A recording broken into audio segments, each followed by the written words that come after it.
धुळे शहरातील 40 गाव चौफुली परिसरात हॉटेल कुणाल शेजारी असलेल्या प्लास्टिक गोडाऊनला काल मध्यरात्री भीषण आग लागली। काही क्षणातच आगीने उग्र रूप धारण केले आणि संपूर्ण गोडाऊन ज्वालांनी वेढले गेले। या दुर्घटनेत सुमारे 40 लाख रुपयांचे मोठे आर्थिक नुकसान झाल्याचा प्राथमिक अंदाज व्यक्त केला जात आहे। सुलतानिया मदरसा जवळील वडजाई रोड परिसरात सलीम शहा यांच्या मालकीचे हे प्लास्टिक दाण्याचे गोडाऊन असून प्लास्टिक सामग्रीमुळे आग झपाट्याने पसरली। अनेक फूट उंचीपर्यंत उठणारे ज्वालांचे लोट पाहून परिसरात भीतीचे वातावरण निर्माण झाले।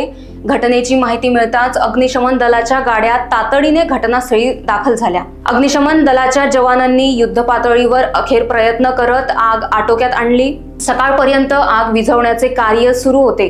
सुदैवाने या दुर्घटनेत कोणतीही जीवितहानी टळली। पोलीस व अग्निशमन विभाग यांचा तपास अजून सुरू आहे। Bureau report, Dhule.